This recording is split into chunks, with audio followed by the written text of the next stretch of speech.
Good morning friends. તો અત્યારે હાલ વીકેન્ડ છે અહીંયા અને સેટરડે સન્ડેમાં છુટ્ટી હોય છે એટલે એક ગાર્ડનની ફરીથી ટૂર કરી લઈએ. અને આ વખતે પપ્પા હેલ્પમાં આવી ગયા છે કે બતાવે અને હાર્વેસ્ટિંગ બી કરવાનું છે એટલે એક નાનો શોર્ટ વિડીયો કરી લઈએ. તો હવે અત્યારે શરૂઆત કરીશું. શરૂઆત અહીંયા જે લાસ્ટ ટાઈમ યલો પેપર બતાવ્યા હતા સ્વીટ, એના હાર્વેસ્ટિંગથી કરીશું. તો પપ્પા અત્યારે હાલ કરશે હેલ્પ. પપ્પા છે જેમની મહેનતના લીધે જ આ બધું થયું છે. અત્યારે હાલ એકચ્યુઅલી તો હું એમની હેલ્પમાં અત્યારે આવેલી છું. એ જ કામ કરે છે. તો અત્યારે હાલ હવે જોઈએ કે કેટલું થાય છે હાર્વેસ્ટિંગ. તો આ અત્યારે હાલ યલો પેપર હાર્વેસ્ટ કરીએ. 3 છોડ ઉપર થઈ ગયા છે એટલે જોઈએ કેટલા થાય છે એના અંદર.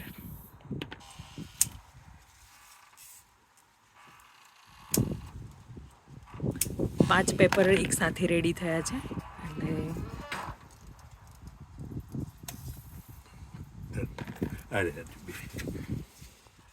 હજી બહુ બધા ગ્રીન જ છે.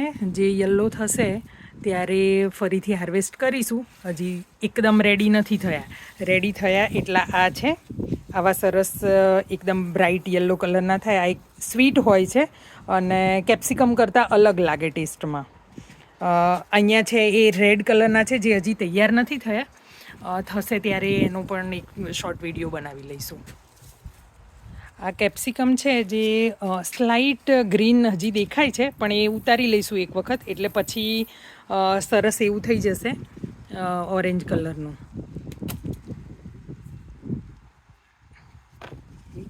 અને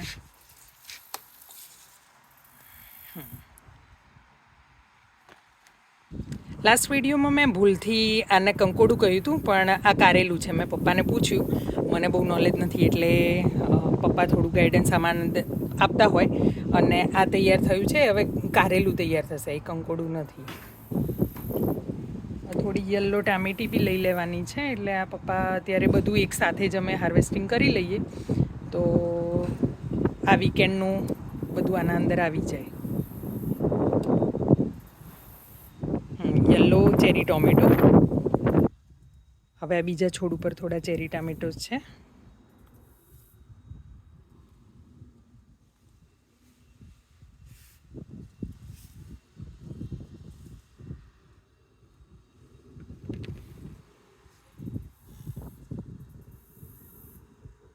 જ્યારે તમે ખુદ પોતે ગાર્ડનિંગ કર્યું હોય અને પછી ફળ લેવાનો ટાઈમ આવે ત્યારે ખરેખર મજા આવે. અને અમે ફેમિલી મેમ્બર થઈને પપ્પાની બધી મહેનતનો બધા જ ખૂબ એન્જોય કરીએ છીએ. કેમ કે આ ઘણા ટાઈમથી લગભગ ફેબ્રુઆરી માર્ચથી આ બધું કામ ચાલુ કર્યું ત્યારે જઈને અત્યારે હવે સરસ એવા ફ્રૂટ્સ અને શાકભાજી અમે એન્જોય કરી શકીએ છીએ. બધી મહેનત પપ્પાની જ છે. અને સાથે સાથે મારી ડોટરને રમાડતા હોય છે આખો દિવસ. અને જ્યારે એ સૂઈ જાય એવા ટાઈમનો ઉપયોગ કરીને બધું આ ગાર્ડનિંગ કર્યું છે એમણે. હવે અહીંયા છે બનાના સ્વીટ પેપર, એ પણ હાર્વેસ્ટ માટે રેડી થઈ ગયા છે. તો જોઈએ કેટલા ઉતરે છે આમાંથી.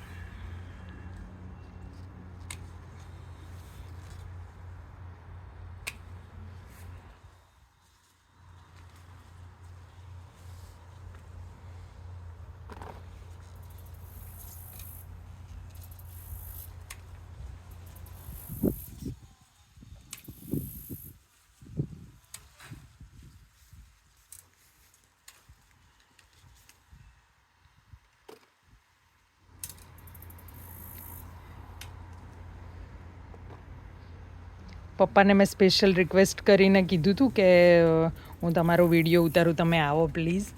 એટલે પપ્પા અત્યારે હાર્વેસ્ટિંગમાં આવ્યા છે.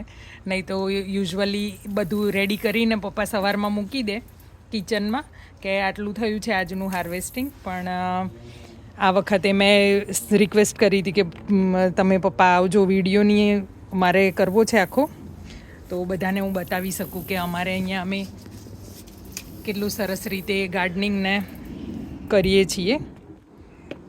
તો આટલા બનાના સ્વીટ પેપર થયા છે. તો આ છે આર્ટિક મરચા છે. હવે આ છે એ લોંગ મરચા છે.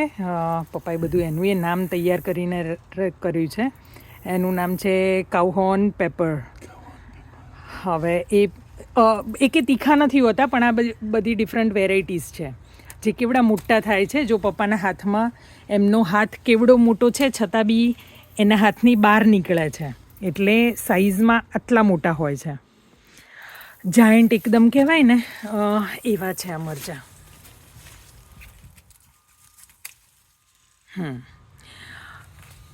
ઘણા બધા 7-8 છે. પપ્પા હમણાં ગણતરી કરતા હતા, એટલે એ બધા જ હવે અત્યારે હાર્વેસ્ટ કરી લેવાની થઈ ગયા છે, તો કરી લે છે.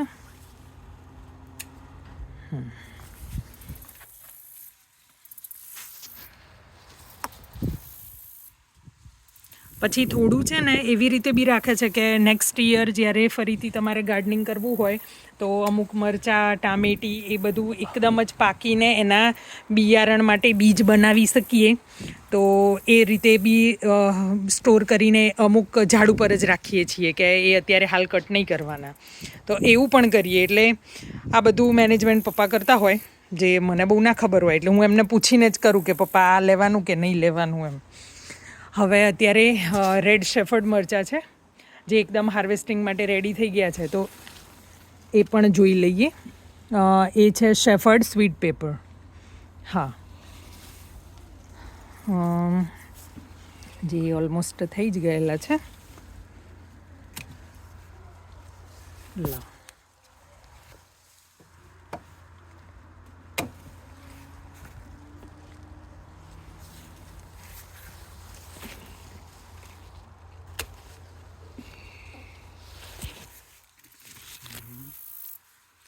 ગાય થઈ જશે.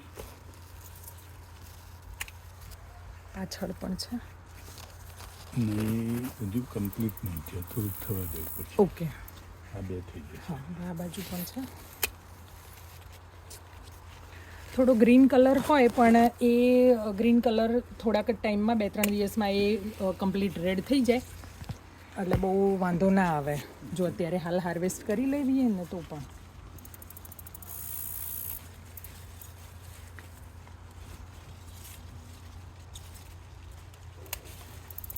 હજુ એક છે. ઓકે,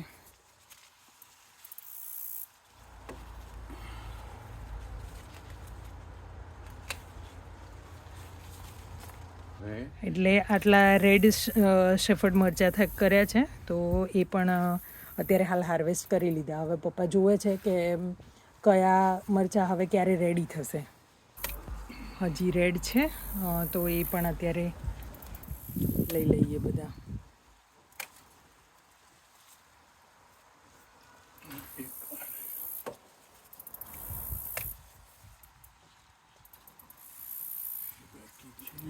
નીચે છે. રેન્જનું પહેલા એક લઈ લો. ઓરેન્જ પણ રેડી થઈ ગયેલા છે, એટલે ઓરેન્જ કેપ્સિકમ. બીજું હજી ગ્રીન છે, એટલે એને હજી થોડું 2-4 દિવસ રહેવા દઈશું, તો એ પણ થઈ જશે. હવે જે આગળ પહેલાં આપણે સ્વીટ પેપર જોયા હતા ને, આ એ જ છે. કાઉ હર્ડ જે હતા એ.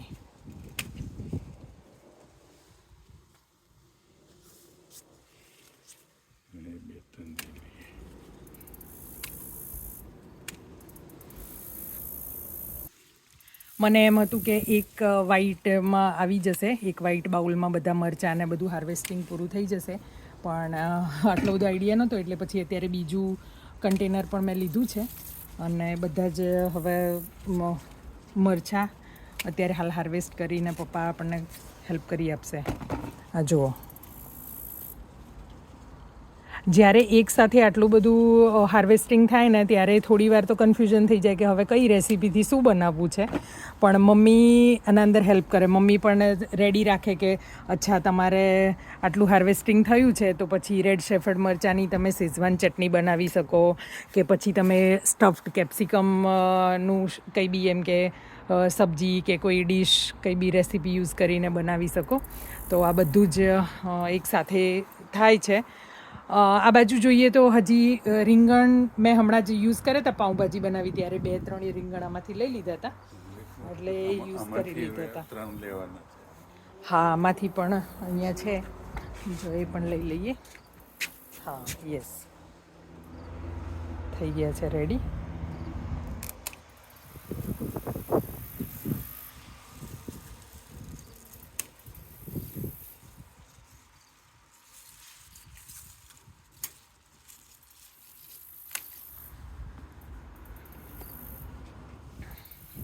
જે અહીંયા નીચે બી થોડા રોપા કર્યા હતા તો એના અંદર પણ હવે 2-4 એમાં પણ થઈ ગયા છે. તો આ યલો પેપર જે હમણાં સ્વીટ લીધા હતા એ રેડી છે. યસ. અને પપ્પા આ પછી આ મોટા છે એ આ એક જ પેરીટીના છે. 1, 2, 3. એટલે આ ક્યારે રેડી થશે? એ આઈ થિંક કલર બદલાવા દેવો પડશે કે લઈ લેવા પડશે. કેમ કે મને તો બહુ આઈડિયા નહીં આવે એટલે હું બધું પપ્પાને પૂછીને જ કરતી હોઉં કે પપ્પા આમાં શું કરવાનું. પછી જો આ ટામેટી છે એને દોરો બાંધીને રિઝર્વ કરી રાખી છે કે આ બધી ટામેટીઓ છે એ આપણે ઉગાડવા માટે મૂકી રાખવાની છે. એ છે અને એક આ છે જો બ્રાઉન ટામેટીઓનું બિયારણ માટે આ બધું રેડી કરીને રાખે. એટલે પપ્પા પાછું આઈડેન્ટિફિકેશન એવું બી રાખે કે આને દોરો બાંધ્યો છે તો એને તમારે પછી કોઈ એમ કે ભૂલથી લઈ ના લે. એટલે બસ એ રિઝર્વ કરીને રાખ્યું છે. સિંગો રાખી છે ફ્રેન્ચ બીન્સની અને દૂધી તો ખબર નહીં હવે ઘણી બધી બેઠી છે પણ હવે ક્યારે થશે એનો કોઈ આઈડિયા નથી. ટાઈમ લાગશે લગભગ 15-20 દિવસ કે મહિનો એટલામાં પછી દૂધી થઈ જશે રેડી. આ જે માલાબર સ્પિનાચ જેને આપણે પોઈ કહે છે ગુજરાતીમાં એની કેટલી મોટી વેલ થઈ છે અને અમે લોકો બપોરે જમવા બેસીએ ત્યારે એમનામ જ આપણે સલાડમાં ખાઈએ ને એવી રીતે પાન લેતા હોઈએ ખાઈ લઈએ એમનામ જ કંઈ કૂક કે એવું નહીં કરવાના. તો અત્યારે હાલ પપ્પાએ પણ થોડા હાર્વેસ્ટ કરી આપે છે. અત્યારે લંચનો ટાઈમ થયો છે એટલે હવે અમે એ પણ લઈ લઈશું.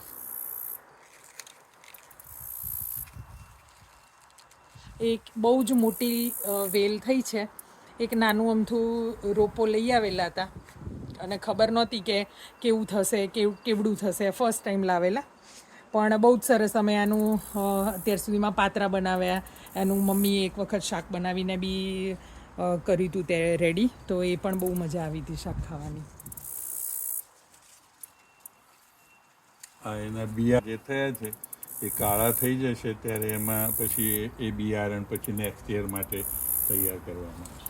એટલે એ છે ને આવું એકદમ પર્પલ કલરના બીજ દેખાશે. જે અત્યારે હાલ આ બધા ગ્રીન છે પણ એક વખત થશે ને ત્યારે એક આ પર્પલ કલરનું આવું થઈ જશે અને એ પછી ડ્રાય કરીને મૂકી રાખવાના.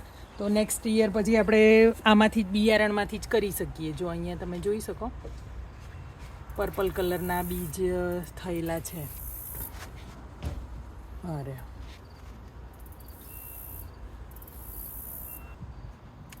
અહીંયા લીલી મરચીના પ્લાન્ટ પણ પપ્પાએ કરેલા હતા જે મને નહોતી ખબર. એટલે અત્યારે હાલ પપ્પા કહે છે કે જમતી વખતે આપણે થોડા તળીને બી તીખા લીલા મરચાં લઈ શકીએ. તો અત્યારે પપ્પા ત્યાં જમવા બેસવાનું છે એટલે થોડા લઈ આપે છે કે આપણે જમતી વખતે ખાઈ શકીએ. પેલી ટામેટીઓ લેવી હોય અથવા દૂધીનો વેલો લેવો હોય તો એકાદો લઈ લઈએ. દૂધી તો ખાલી બતાવવાની જોઈએ. હવે અહીંયા હાર્વેસ્ટિંગ ટોટલ કર્યું છે તો એ બંને કન્ટેનર ભરાઈ ગયા છે. ઓવરફ્લો થઈ ગયું એક કન્ટેનર તો. અને હવે આઈ થિંક મરચાંનો પાર્ટ તો પૂરો થઈ ગયો અને પપ્પા હવે ટામેટીનું કહે છે કે ટામેટી બી રેડી થયેલી છે તો એ પણ જરાક લઈ લઈએ જમવાના ટાઈમે. સ્ટાર્ટિંગમાં મેં કહેલું કે બહુ નાનો વિડીયો જ બનશે પણ આ જરાક હાર્વેસ્ટિંગ થોડું વધારે મને નહોતી ખબર કે આટલું બધું હશે એટલે મોટું થઈ ગયું છે. થોડું શોર્ટ વિડીયોની જગ્યાએ લોંગ થઈ ગયું. જો અત્યારે હાલ બધા જ કલરના તમને આમાં જોવા મળશે. ગ્રીન છે, યલો, એનાથી ઓરેન્જ અને એકદમ રેડ થઈ જાય ત્યારે તમારે પછી હાર્વેસ્ટ કરીને લેવાના. આ પપ્પા અત્યારે હાલ હવે થોડી ટામેટી લઈ લે છે. તો આ હતી ક્વિક હાર્વેસ્ટિંગ ટૂર. અહીંયા બધી સ્ટ્રોબેરીના મેં લાસ્ટ ટાઈમ જે રીતે વિડીયોમાં કીધું હતું ને કે સ્ટ્રોબેરી છે એ એક પોટમાંથી 7 પોટ કર્યા છે. જે સ્ટ્રોબેરી આજ સવારે જ થોડી હાર્વેસ્ટ કરીને મૂકી છે. હવે આ બાકીની બધી છે એ વેઇટ કરીએ છીએ કે થોડી રેડ થાય ને પછી એને હાર્વેસ્ટમાં લઈશું. મારી ડોટર છે એને બહુ એન્જોય કરે અને રોજ આને ઝૂલો ઝૂલાવીને એમ કહેશે કે હાક્કુ કુકુ કરીએ ને તો જલ્દી ઉગે. 1.5 વર્ષની છે એટલે એને આ બહુ મજા પડી જાય છે અહીંયા. તો આ છે અમારો નાનો એવો બેકયાર્ડનો ગાર્ડન જેમાં રોજ સવારે અમે થોડી વાર અહીંયા સવારનો મોર્નિંગ એન્જોય બી કરીએ. અને આ છે ગાર્ડનના ગાર્ડનર અને બધી રીતે આજે એમનું સપોર્ટ ને બધું એમને જ કરેલું છે આ બધી વસ્તુ. એટલે એમને બહુ ખુશી મળે જ્યારે thank you very much. Thank you so much. હવે ટોટલ હાર્વેસ્ટિંગ અહીંયા કર્યું છે. આટલા બધા ચીલીઝ અને ટામેટા ને બધું જ. અને મારી ડોટર એકદમ ખુશ થઈ ગઈ છે આટલું બધું જોઈને. ઊભા અહીંયા બાજુમાં જ અહીંયા ગાર્ડનિંગનું કોર્ડન કરીને ઊભા રહી ગયા છે. ટોટલ આટલું હાર્વેસ્ટિંગ હતું.